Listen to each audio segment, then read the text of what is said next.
Hi everyone. My name's Emma Lowe, and I am a writer, artist, and researcher currently at the FU in the research center called Intervening Arts. And vaguely my research is about sound, migration, and archive.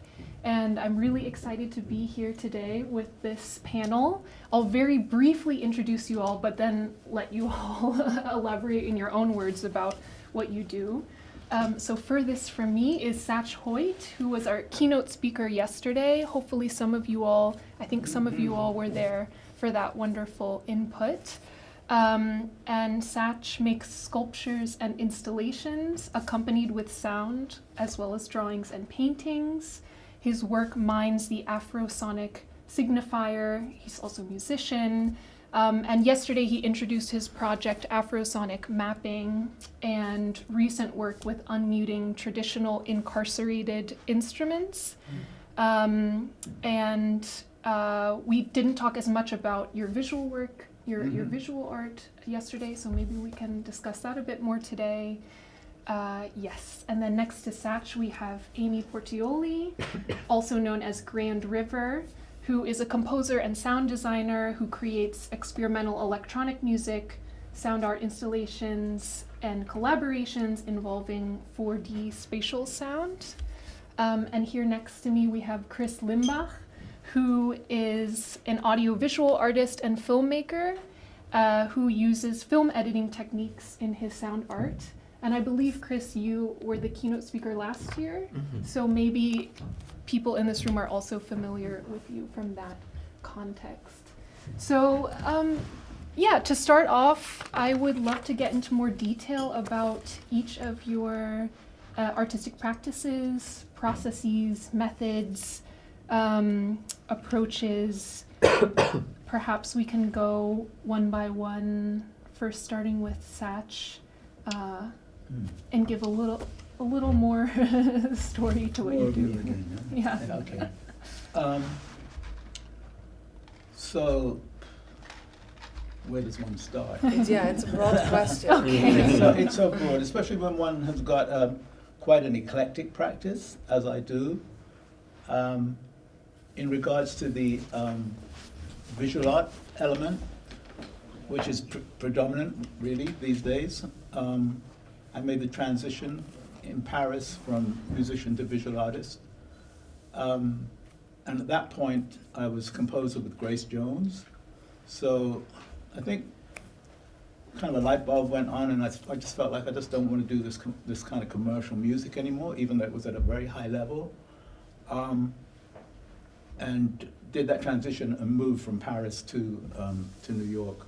And then moved to Berlin, like around 12 years ago, which allowed me to have a much more research-based practice, because those of you that know New York know that it's very much about the Benjamins and it's very much about the market.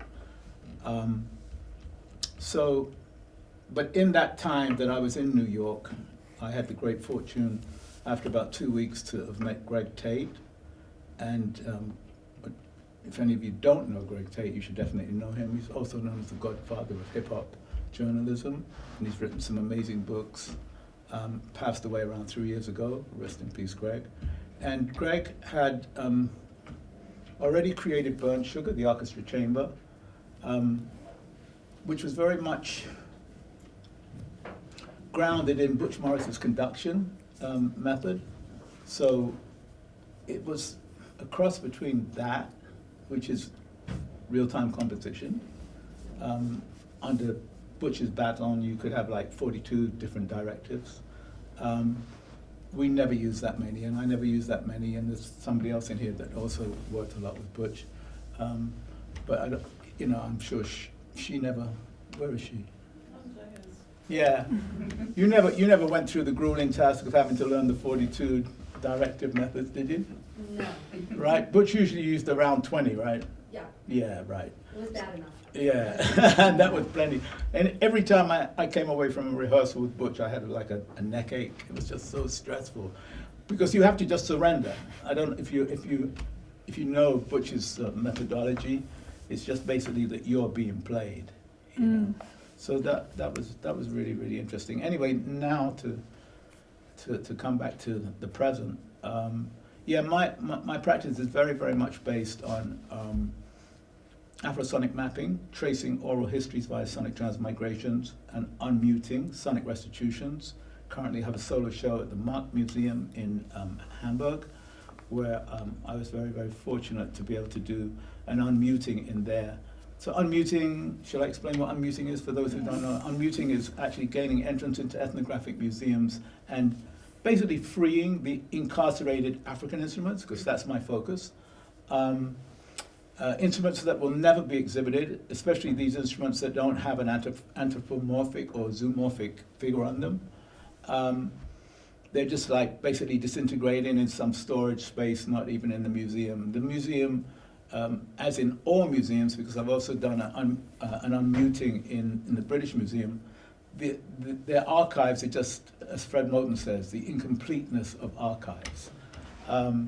So I simultaneously play certain motifs on these instruments, and I have my own collection of instruments, so that's how come I'm kind of familiar with them immediately. But as I said yesterday, for me, they're not objects, they're subjects, so there's this whole kind of relationship that I have with those instruments like I have with my own instruments in my own space. So I don't see them as objects, I see them as subjects, and one actually feels a kind of a freeing of the spirit. And of course, the freeing of the sound, so that's the restitution, because they're never gonna, I don't say they're never, because I mean, the Mark Museum is actually giving back to Nigeria the Benin bronzes that they hold. But yeah, so that's basically what it is. So I go in, simultaneously, I play the motives, simultaneously they get recorded by a sound engineer, because I'm like shit with technology, and then those recordings go into a bigger recording studio, and I compose, I collage all of what I've played in the museum, and often I add as well, so I'm adding synthesizers, electronics, and so on and so forth. So yeah, that's enough time. Thank you. Me. Thank you. Aimée? Yeah. Well, you said it already. So my name is Aimée. I compose and perform as Grand River. That's my stage name, and it's the project that takes most of my working time. Mostly what I do, I make records and I perform concerts. Different kind of concerts, so I also I play sometimes by myself, or shows that involve also light design, so I would travel with a light artist, also accompanied by other musicians. Sometimes it depends on the venue, on the festival, on the type of concert that I would play. So this is a big, let's say a big, how do you say, a big part of my work is creating records and creating live performance and touring. You also mentioned sound installation. So some years ago I started to work on a sound installation that I got the honor to adapt to the 4D sound system that I actually did here in Monum. So I did a residency there, and I got to readapt the installation. So it was initially created as a stereo installation to the 4D sound system, which opened for me a whole new world of spatializing sound that I had no idea of. And so I started to work with the 4D sound team, and I brought the installation also to Amsterdam, to London with their sound system. Apart from that, I keep doing sound installations also, just in multi-channel situations, because I mean the 4D sound is quite specific, so you need to work with that kind of software and sound system. So yeah, this is a big, let's say a little bit of what I do. So playing concerts and creating sound installations, and I also do some collaborative works. I have a tour that is coming up with another artist, so we will start a new tour, which is a tour of a new album. So I don't know if this replies your question. Yes, just a bit more elaboration on what you do. That's perfect. All right. Thank you. And Kris, could you also tell us a little more about your practice? Yeah, I'm Kris. Today I feel like I'm getting sick, and you see not the smartest version of myself, I guess. I feel like I'm a little dizzy, so don't be too harsh with me. I'm a sound artist and filmmaker, and I also work very in eclectic ways. So I do concerts, I do releases, but I also like to curate festivals and exploring formats. In a sense of when we think about process and research, in a way that I try to already incorporate that into the project itself. So, for example, one project I do is called Temporary Autonomous Television, that plays on the theme of the temporary autonomous zone idea, theory that influenced a lot, like rave culture and things like that. That there might be like moments of a micro republic where new utopias can emerge from, and I like to think like that in the sense of music, but also in the sense of filmmaking, to put that in the focus of the work, not like the product itself at the end, but this strange gathering and the problems and dynamics that involve in these moments, to be like a research on society and how to maybe make things in different ways and how to experiment with stuff. And then, and in the actual practice, I do a lot of sound projects, from experimental music, no input mixing, feedback-based work, to also scoring experimental films for other people. So it's also a very, let's say, I don't know, sometimes I think of it as a kind of sound supermarket, because it just got more and more different stuff, so it's like hard. Some commercial work to pay the bills, and all the other stuff to spend that money on again, and so it's a mixed bag of different projects and themes and curations, kind of, yeah. Thanks. Going off of this idea of temporary autonomous zone, that sounds quite interesting. I wanted to ask you all about time and your practices. I know that Satch, you engage with across times, backwards and forwards. Yeah. And in your sonic cartography, you're mapping historical but also fantastical Afrofuturistic Black Atlantic journeys. Mm-hmm. And I know that Aimée has a work called Future Desire. And I wanted to ask you all about maybe how time, or specifically futures play into your work. I know, Kris, as well, you the current film you're working on, perhaps, called Ohnmacht, is maybe set, I don't know if it's set in the future, but it's set post-civilization. So I thought maybe we could have a bit of discussion about how these themes play into each of your works. Whoever would like to start. No, we're kind of getting into this, like, routine. Let's break it up. Let's break it up. Okay, I'll go. You go first. Yeah. Okay, so it's an interesting question.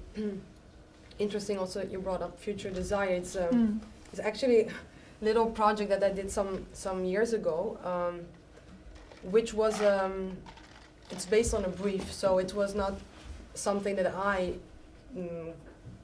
wanted to project into the future. Was not a piece that I created thinking of future. But I'll just give a little background about what I was. So this is a piece that I made. It's called Future Desire, which was displayed in a gallery where all the artists, musicians, and also visual artists, they were invited to create a work inspired on the work of Ettore Sottsa's, an Italian architect. And Ettore Sottsa's wrote some drawings and a manifesto, which is, I don't know the translation in English, unfortunately, but it's, let me translate, would be the planet as festival. So it's a future projection of how the world could look like. And he made these beautiful drawings and description about how he was visioning the world. So we were all invited to give our own interpretation of this visual and text piece. And Future Desire, so the title that I came up with is inspired by his work, and it's a piece which could be a bit seen as a soundtrack of this imaginary, utopistic Mhm. world that he was imagining. And so I got inspired by his drawing, by his text. By the way, it's amazing if you have the chance to. I think if you Google like the Planet S Festival, Sotsas is with 2 S's, Sotsas, so you will find it's very, very beautiful. It's I'm curious, in the text, did he also describe any sound? I mean, were there any hints in the text no, about... there were no, which was interesting because Yeah. it gave me, like a blank page to create something from scratch. Mm-hmm. So yeah, this was an occasion for me to project the sound into the future, which was interesting. But it didn't come from me, so it was something that was requested and commissioned. So Right. that was my, yeah. And what does utopia sound like to you? Well, I based my piece on these beautiful drawings, and it looked like a very balanced green world and automatized. So I made a bit of a dreamy music, so it was quite dreamy sounding. It's also a piece, I don't know, maybe I will do something with it in the future, because it was never released as a piece, it just happened in that space. So it's still in my archive, so yeah, I'm Okay. waiting for the right moment to maybe do something with it again. Okay, yeah, I hope so. Yeah, let's see. Satch, is utopia a relevant concept for you? Yeah, it's funny that you said that, because I was just thinking, what does utopia sound like? And that's Yeah. such a beautiful thing to say. What does utopia sound like? I mean, I think that in my practice, I'm always trying to imagine what utopia looks like. Mm. And I think that at times I do hear utopia. I think that I hear utopia where in music there is no note. Like a Miles Davis solo, Mm. where he just like lays out. And in that space, we can hear so much. Mm. But in regards to time, with my practice, because of spending so much time in the Berlin archive, the phonograph archive, and listening to the earliest recordings ever made, in Africa, that's like going back in time, Mhm. but a very, actually a very uninformed, backward, Mhm. a return, where again, like a lot of imagination is needed when listening to the phonograph archives. I don't know if have you listened to them? I've been to the archive. Yeah. They showed me also the cylinders. And Yeah, the wax cylinders. Yeah. Yeah, so I mean, the thing is that, like I said yesterday to anybody who was in the talk, your iPhone just sounds a million times better than the Thomas Oh, Edison yeah. wax cylinder recordings. So I really feel that my restitution and sonic restitution and research, which is very much about what my practice is about. My practice is not necessarily so much about me, but it's about my history, where I come from, and really a search to tell those colonial stories away from obduracy, but also to tell them from on a sonic level, because I really do believe that music is a chronicler. And if you want to know what was going on in the decade before, you want to know what was happening in the 60s, just go listen to the music, and you'll hear it. So there's always this element of time that's going on. And with me, it's like going back to the present to look to the future. Mhm. Thank you. Cool. And I don't know, I guess that maybe dystopia is as interesting as utopia to you, Kris? Maybe it looks like, right? It looks like. We're in that. Yeah, that's where we are, Don't right? need to imagine that one. It's good to think about utopia, but dystopia almost feels like alternate reality already. When I started working on the Ohnmacht project, that was in 2018. and one of the problems of thinking of future or having like a fiction, science fiction, dystopian, utopian approach is that often history is so much more faster and cruel and violent than you can imagine on your own. So when we started our project, and in the middle of the project the pandemic kicked in and everything went out of control totally, we were like, okay, so now my film looks like a telenovela compared to this one, what's happening here right now to everybody. So this was part of the thing, researching these topics of dystopia and utopia. For me it was important to see how also dystopia and utopia is represented in science fiction films, for example, what's happening there.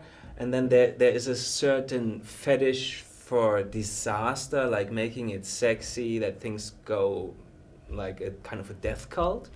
And I wanted to get not show this again, look how bad that is, and doing this kind of heroin chic thing of something bad, but more looking on the other side. So that's maybe the part that is Ohnmacht. There's all these external forces, but I'm not really showing them. I'm showing more like a tribal way of maybe surviving. And by showing that, I try to do it process-oriented. So I try to, as a director, I try to give up control to the people that are in the film for parts. And they kind of reorganize and self-organize, and they improv on their dialogues, and then my job later is making it a little coherent in the edit, and like pushing it in the beginning and editing at the end, and what happens in between is kind of the process, and I try to not disturb that too much, and try to not fall into the cliches of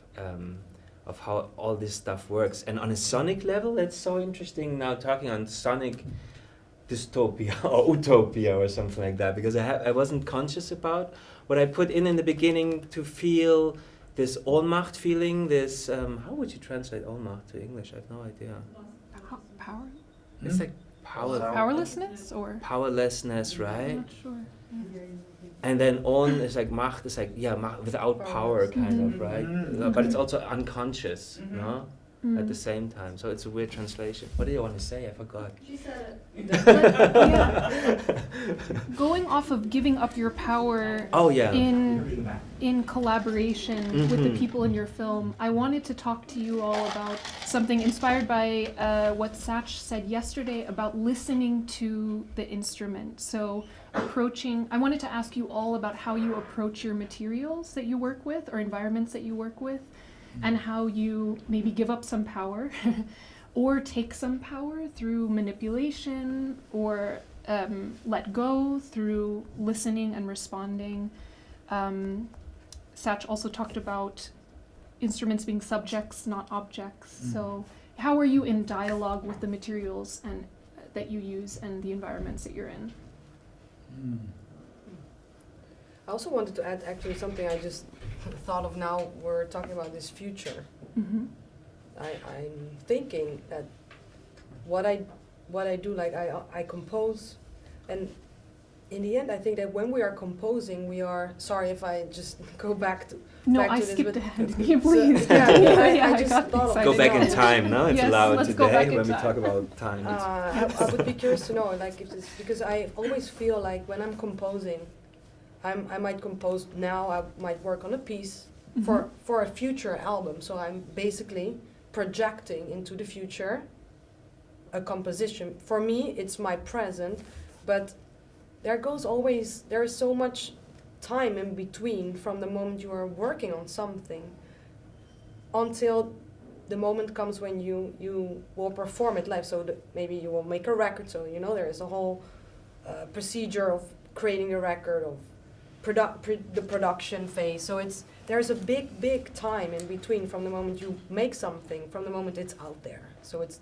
from the moment it reaches the people. Plus, in my case, it will be released and then you'll perform it live. So right. So there's this huge projection that I'm always aware of when I'm making something. I'm like, well, I'm making this now, but this is something I will be, working on for years to come, because I will be touring it. So it's very interesting that, like, I will be probably now touring something that is me of my past. And now I will be making something that will be, you know, maybe 2 or 3 years from now will be displayed. So I'm sharing myself of the past with people sometimes. So it's like this cycle is like never ending, and it's very interesting how this distortion of time is, you know, yeah. So I think a bit about this sometimes, because also like then I go playing a record and I get asked, right, about like if I made it 2 days before, but it's a part of my past. So it's a continuation of like how was I 2 years ago, and what was I doing, and how did you record that instrument, and how was your emotion, connected to that work. So we are all the time, I think this is for all kind of work, right? We are like projecting into the future what we are doing now. So yeah, this time, it's interesting how it's not like lit, like, you know, it's not in the present. I think that in regards to time, as an artist, at the foreground of my practice is the desire to situate myself in a timelessness. And I think that maybe, if it's not conscious, but subconsciously, most artists are interested in making a work that is timeless. Of course, yeah. I mean, that would be that's and that's really what I aim for. So I think that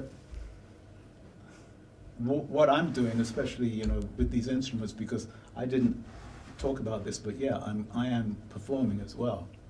So there's these semi-acousmatic performances that I do, where I'm bringing all of those sounds that I'm unmuting from the museums into my performances. So that's a restitution as well, and that's the idea of like letting those instruments live in the way I can let them live. But yeah, there's this cartographic aspect in my practice of time, where I'm actually showing, well, my paintings, they function threefold, as cartographic depictions, unfixed graphic scores, and cosmic constellations. So there's always that kind of spiritual utopian desire in the work. And then the unfixed, which is literally unfixed, so there's no G sharp, there's no chord progressions. I'm not painting that. I'm painting moods. You know, so I mean, it's up to whoever would be conducting or directing the painting as to what she or he, you know, perceives and wants to do at that particular moment. It's really interesting. It seems that to be engaged or aiming towards timelessness really is a resistance as well, because so much of the colonial archive is intent in kind of relegating something to a specific time. Yes, totally. That is in the past. Which is very much late 19th, early 20th century in regards to, you know, African colonization. Right. So yeah, I mean, we're all kind of like working in some kind of time grid, I guess. You know? Yes. Yeah. Even though the grid didn't actually exist in African culture, it was all about circular.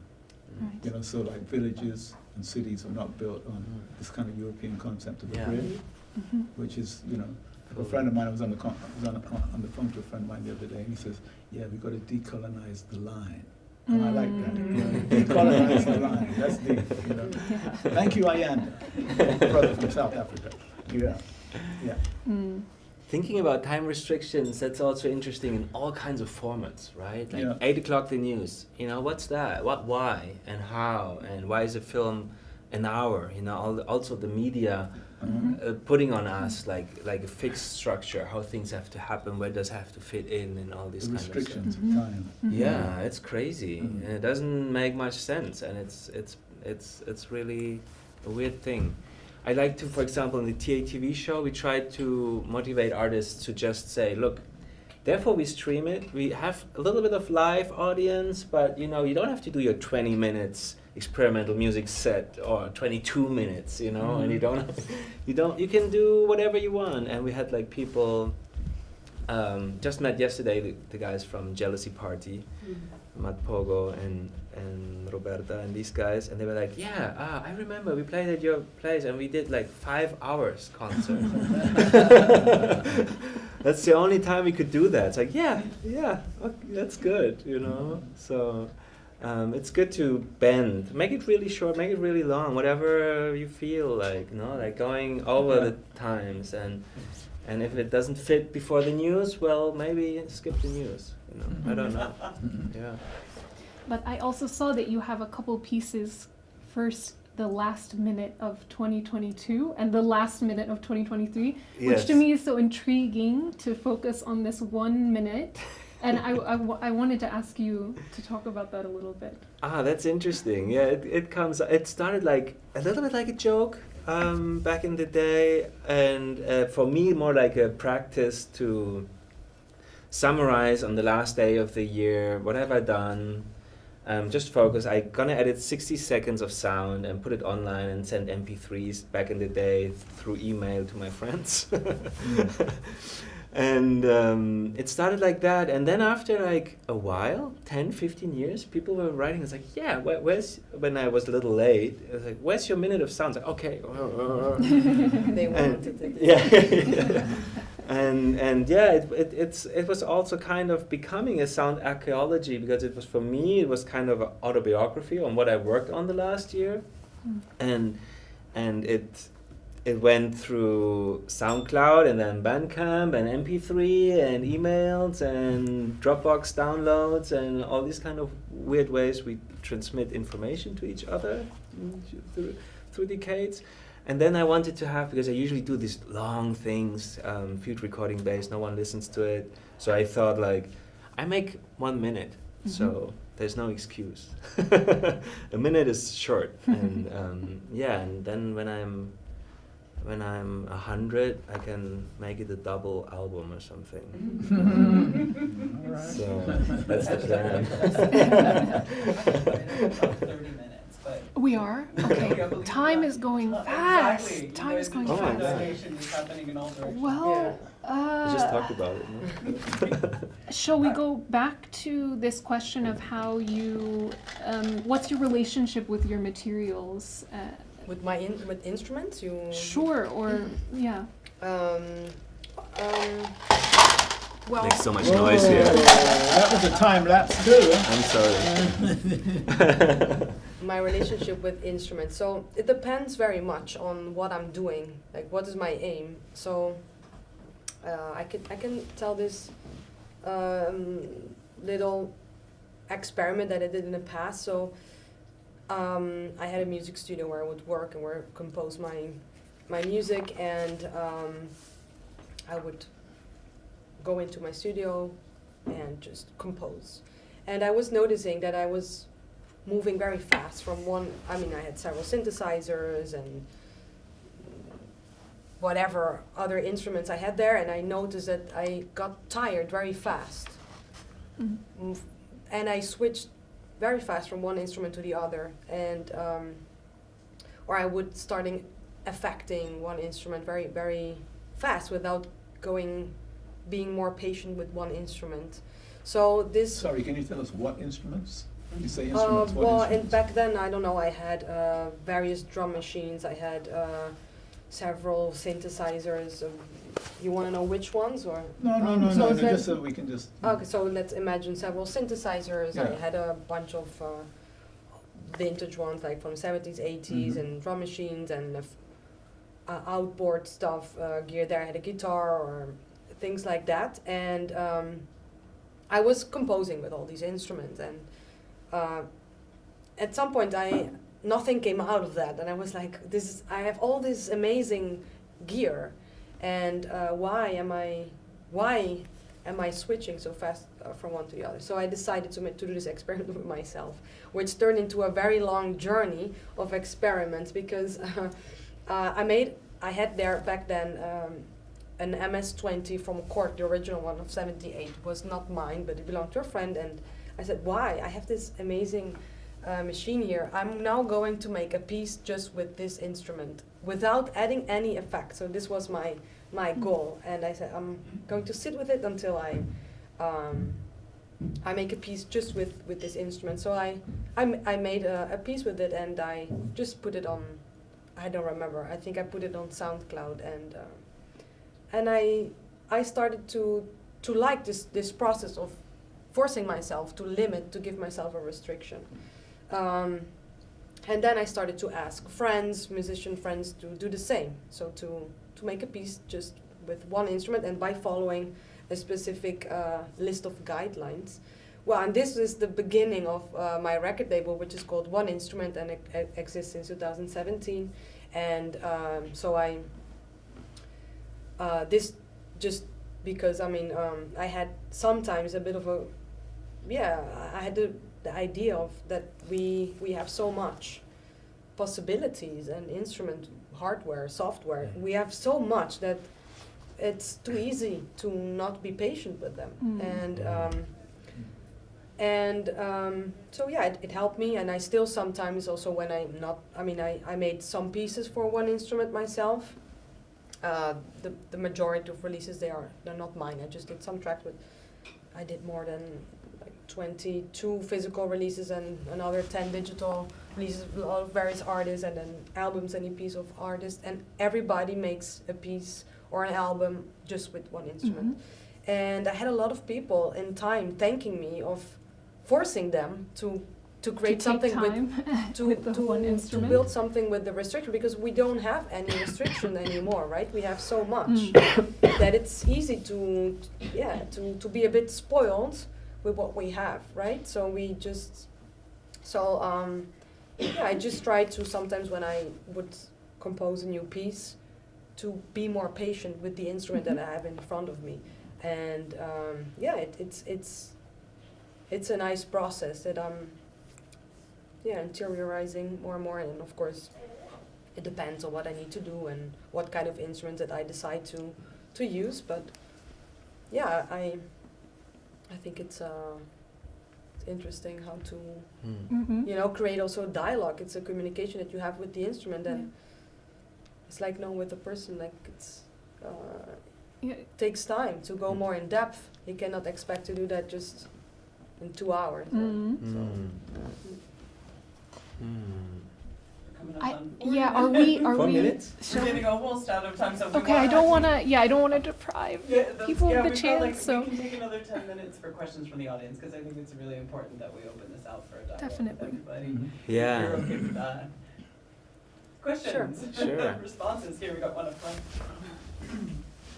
I think I make experimental music as well, and I think something that's challenging about it is that there is no confines to it. You really can create anything, and something that I try to do in my own practice is restrict myself, because I think with the development of technology, whether that be digital or whatever, it just keeps getting wider. And I just wanted to ask, like, where do you see that going, kind of? And do you think that the importance of restricting yourself will stay or kind of dissipate as everything is just in our hands, quite literally? I think that, me personally, somebody who's not really too involved in technology, even though my main instrument is flute and I go through lots of processes, but I don't record in my visual arts studio. I refuse to have a recording studio there because it's just going to be a massive distraction from my practice. I don't know, I think that there's something about actually forming a relationship with an instrument. Somebody like Jimi Hendrix slept with his guitar, you know what I mean? He fucked his guitar, he burned his guitar. You know, I'm definitely in a universe that's analog and digital. And when I want to like go into the technology, I actually work with a very, very cool engineer, Dirk Layers, who's got his own studio. But I can tell everybody in this room right now that there's something very, very, very, very special about forming a love relationship with an instrument. And if it's wood and if it's metal, it's really breathing, you know. It's a subject, it's not an object, it's not a machine. So yeah, that's all I'm gonna say about that. That is so interesting because I think I have to instruments like kind of a different approach. So that's so interesting to hear from you guys. Yeah. Because when you were answering, I was thinking, for me it's more a detachment from the instrument. You mean it's more a tool for you? No, I grew up playing drums. But then I went to the conservatory and it kind of sucked. So I kind of tried to get rid of instruments, and I thought like, for me, what I like is recording. Yeah. I want to put the microphone, and then the rest that's happening is not so important anymore. And I love recording now. It's more complementary. Yeah, it's kind of complementary. It's just like, I think here I chill more than there. It's more like a feeling, like a physical feeling. And from the restriction, for me it helped a lot. I came like from science a little bit, and I thought like, I hate all this corporate. I don't want to use Microsoft computers or Apple's. And for me it helped, complicating my life, just using Linux when I started recording and everything. So for me, even going through, oh my God, the sound doesn't work, and things like that, it kind of freed me from having 5,000 plugins and virtual synths and everything works and you can put everything into everything. So no, but there's this limit. Yeah, I have these 5 plugins. Okay, let's try to get that done right now. So I don't want to compile more software here. I just want to. So sometimes limits are good. But I'm coming, you know, I'm Jamaican, I'm coming from a dub place. I'm coming from that place where it's all about minimalism, you know, and very, very basic recording studios. And I know a lot of people are kind of like trying to get back to that analog sound because it's so warm, you know, but the idea of just, for me, it's just like all of these machines and what people are doing. I like to learn a lot more about them, but yeah, you know, I'm just like really roots still, you know. I'm really into wood, into metal, you know, and inventing my own instruments. That's really beautiful as well, you know. Go out there and just like all of a sudden they appear, you know. Like I remember the guy downstairs, he was moving out and he left this like oval piece of metal with some holes in it, and I looked at it and I said, that's an instrument. And I took it up to my studio. And it really sounds like a heartbeat, and I play that. Or for instance, one of those like little football games. And I found I found an old one in the flea market where all the players are attached to a spring. It sounds like a synth. It's amazing. I played that actually in the House Couture with my Afrosonic mapping show. Yeah, so I like the idea of like, and a lot of the African instruments, they sound like synths, and it's like, no, that's not a synth. That's like a 19th century so-and-so. So yeah, you know, it's all good. I mean, however you make the sound, you know, in your composition, that's your business. But there is still something special about organic stuff. Yeah. Maybe that's the same thing when I think putting the microphone, because then everything that's in front of it becomes kind of an instrument, right? Totally, so you can then, whatever that is, it can become really cool. You know, it opens. Totally. Yeah. So expanding it even wider, we have sorry, all the we talked so possibilities much. in the More world. questions. No, there was another question I saw towards the one in back. No? Okay, let's go up here then. Go ahead. There is one. Oh, there is one in the Yes. back. There it is. Okay, good to see you. Just a pure curiosity, because we talked about utopia, dystopia. How do you deal with control in your practice? Control. Yeah. Who wants to be in control? No, it's interesting, control. I mean, I just feel, personally, kind of out of control. And especially because I paint as well, you know, I do like a lot of mark making, you know, big canvases, 3 meters by 2 meters. And it's just like that part of my practice is like predominantly painting on the floor with an unstretched canvas and like basically dancing. There's all of this kinetic stuff that's going on. And yeah, I'm in control, but I'm not in control. So I mean, I think it's nice to have a balance of that. You know, I mean, it's like sitting down and doing a composition and then improvising. or know? letting yourself go and not be in control, but then analyzing what you did when you were not in control. Yeah, Like, and totally. go backwards. I mean, And that's maybe that's the difference between real-time composition and actually sitting down and composing with the score or whatever. You know? As a filmmaker, I would try and give up control. So, for example, for the Ohnmacht film, we were on a car dump in the middle of Spain, 6,000 broken down cars, and then there's this one scene where someone walks into the car and changes clothes in the car, living in there, kind of. And I would say, okay, give the camera to the other actor and say, you guys record this. Yeah. And I just leave, you know. And then at the end I look at this and think like, okay, I would never have done it like that, you know. But now that I'm gonna put it in, and it's in the film. And trying to challenge myself with my own aesthetics and what I want and what I want it to look like and all these things. And we all want to be like beautiful and in focus and with good color and whatever, you know. And like challenging that a little bit. That's how I try to get out of like giving away control a little bit. I guess that the more you get away from control, so you try to be out of control, the more you open up, you give space for creativity. Yeah. Because the more you are on it, the more you are putting yourself in a cage, or you're limiting yourself too much to, you know, you don't.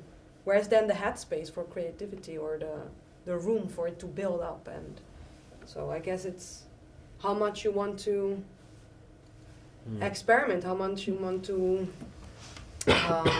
just let something happen. How much you want to be a receptor? You know, the idea is to like open up all your channels, open up your chakras, and then just like surrender. You know, and then you get like loads of stuff. But being in control, there's like that's control, right? I'm in control. It's got to be like this. It's got to be like that.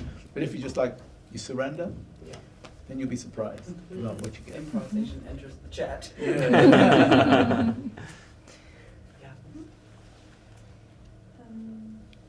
Can you think of your favorite sound? And maybe do you sort sounds? And if so, how do you sort sounds? Sort? Sort? Yeah. Search or sort? Like Sort. Let me answer that by Robin D.G. Kelly's book on Thelonious Monk. Thelonious Monk said the most powerful sound is the sound of silence. And that's Thelonious Monk, if you know Thelonious Monk. But I didn't want to be a dampener on that. But Now you have to sort it. I always like to throw in these things, like very important. I've been trying to get this in, but I'm going to get it in right now. Edward Glissant, not to be a single being, to consent not to be a single being, and I think that kind of comes in with like a lot of what we've been talking about up here. You know, that idea, and that was his answer to the question of Mantilla Diawara when they were both on a ship going over the Atlantic, and Mantilla asked Edward Glissant, well, you know, you can imagine that, you know, so many of us had to travel this, you know, during enslavement, during the Black Atlantic, and he said, how do you feel? And then Glissant beautifully answered, you know, to consent not to be a single being. So the importance of community, the importance of collaborations, I think is so important. Like you've been talking about a lot, you know, your practice seems to be very much about, you know, collaborations with a lot of people. I acoustically got you wrong, and I thought you mean how do you think about sound? How do you think a sound? And I like that idea too. So I was thinking, when I think about a sound, I can hear it, no? And it's interesting about collaboration, what you said about Glissant. When we think about a door shutting, we can all hear it right now. Maybe in different tunes and sounds and moments recorded or just imagined. But it's a collective thing that just happens. However, it's just working somehow. Yeah. How are we on? One more, come on. Yeah. More. Any other questions? Okay, well, we can also continue this over wine. Yeah, Ooh. that sounds like it. Yeah. Get off the stage. Yeah. One more more thank you to all of the panelists and the moderator. Thank you. Thank you, thank you, thank you. You guys,